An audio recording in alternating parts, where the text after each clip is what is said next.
Everyone gets this story wrong. They say Blockbuster was arrogant, short-sighted. They missed the future. But I read the internal memos. I studied the meetings. I analyzed the decisions. And here's the truth. Blockbuster saw it coming. They knew DVDs were dying. They knew online rental was the future. They knew Netflix could win.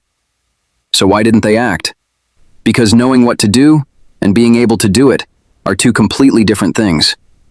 And the gap between those two things? That gap is where empires die. It's also where your dreams go to die. Because the same mental trap that paralyzed a $5 billion company is paralyzing you right now. And unless you understand it, you'll end up exactly like Blockbuster, watching someone else build the future you saw coming. The meeting happened in Dallas, summer of 2000. Reed Hastings had been rehearsing his pitch for weeks.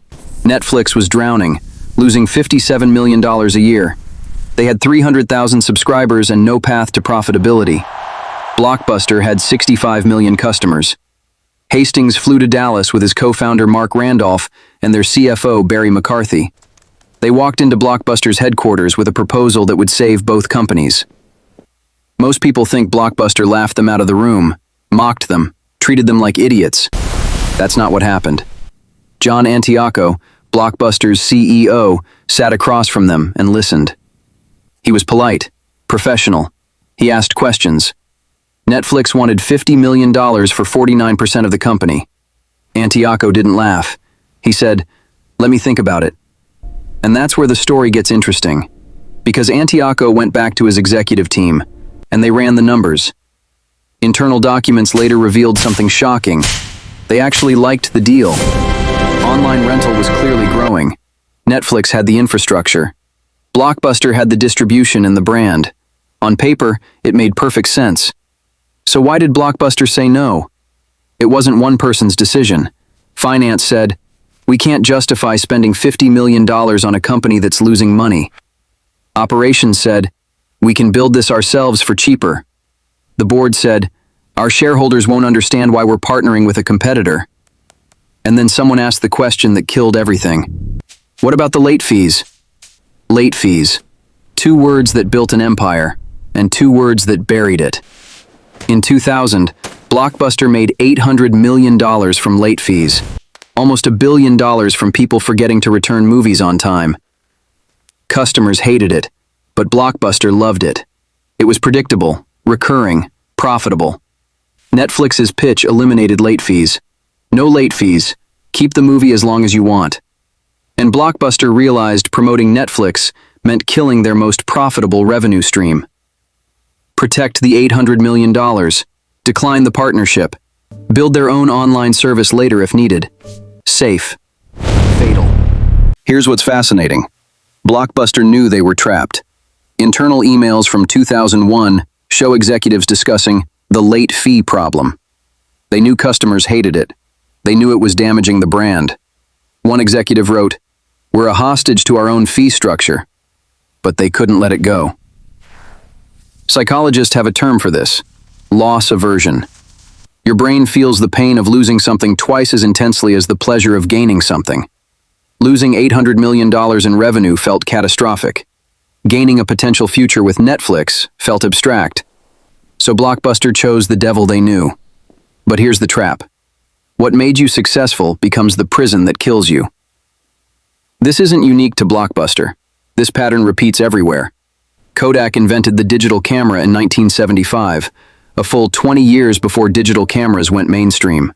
But Kodak made billions selling film. Digital cameras didn't need film, so they buried the invention, locked it away, prayed it would go away. By the time digital cameras exploded in the late 90s, Kodak was too late.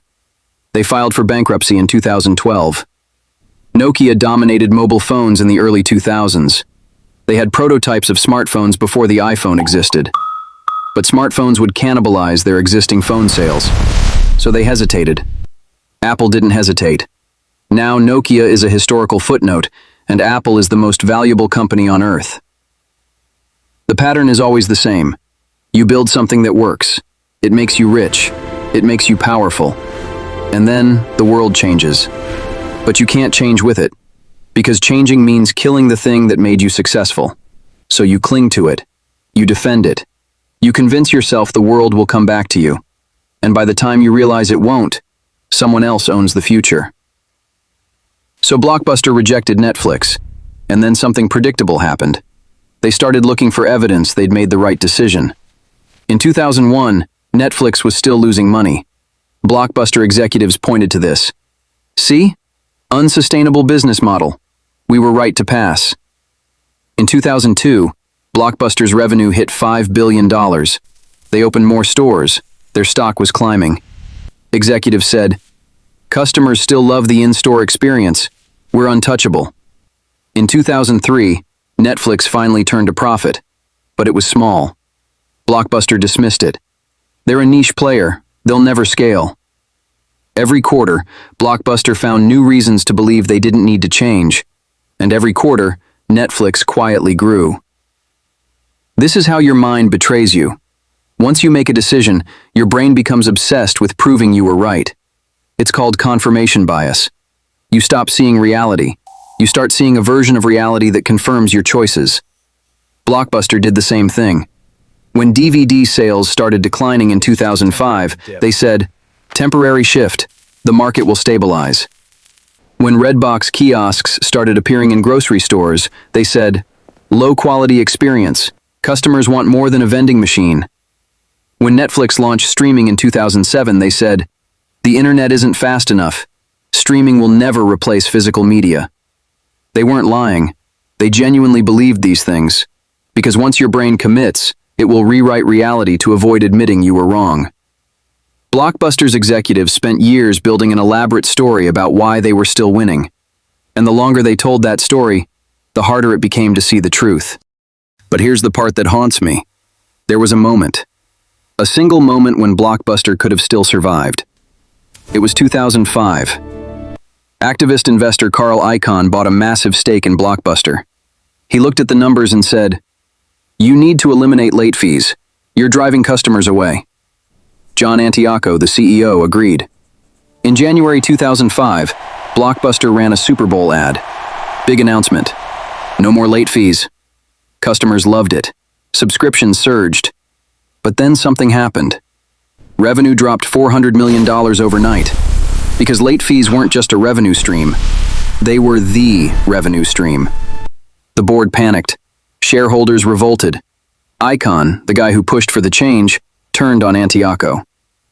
"You're destroying shareholder value," they screamed. And in 2007, Antioco was forced out. His replacement? Jim Keyes, a man who believed Blockbuster's future was in retail, not online. Keyes' first major decision? He killed Blockbuster's online investments. He refocused on physical stores. In an interview, he actually said, "Netflix doesn't really do anything we can't do." That quote aged like milk. Because while Keyes was doubling down on stores, Netflix was going all in on streaming. By 2010, Netflix had 20 million subscribers. Blockbuster had filed for bankruptcy. Antioco, the guy who actually tried to save the company, watched from the sidelines. In a later interview, he said, "We were so close. We had the pieces. We just couldn't get out of our own way." That sentence breaks my heart. Because it's not just about Blockbuster. It's about all of us. How many times have you been so close, but couldn't get out of your own way? What's your $800 million in late fees? What revenue? What comfort? What identity are you protecting that's actually killing your future? Maybe it's a salary that keeps you stuck in a soul-crushing job. Maybe it's a relationship that stopped working years ago, but you can't walk away from the investment. Maybe it's a business model that worked in 2020, but doesn't work in 2026. You know what it is, and you know you should let it go. But it feels impossible. Because your brain is screaming, "What if you're making a mistake? What if you regret this?" That's the same voice that killed Blockbuster, and it will kill you too, if you listen to it. There's a quote from John Antioco, years after Blockbuster collapsed. Someone asked him, "What would you do differently?" He said, "I'd make the uncomfortable decisions faster." Not different decisions, faster decisions. Because he knew what to do. He just couldn't move fast enough. And that's the lesson. Netflix didn't win because they were smarter than Blockbuster. They won because they were willing to make uncomfortable bets while Blockbuster played it safe. Reed Hastings killed his own DVD business to build streaming. He spent billions on content that might fail. He made bets that terrified his investors. And that willingness to destroy what was working to build what comes next, that's what separated him from Blockbuster. So here's your choice. You can be Blockbuster. Protect what's comfortable. Wait for certainty. Watch someone else build the future. Or you can be Netflix. Make the uncomfortable call. Kill what's dying before someone else does. Own what comes next. Right now, there's something you've been avoiding. A decision you know you need to make. A change you've been postponing. A risk you're too afraid to take. And you're telling yourself, I'll do it when the time is right. But the time will never feel right. Blockbuster waited for the right time. It never came. Don't be them. Stop protecting what's dying. Start building what's next. The question isn't whether you'll change. The question is whether you'll change before it's too late.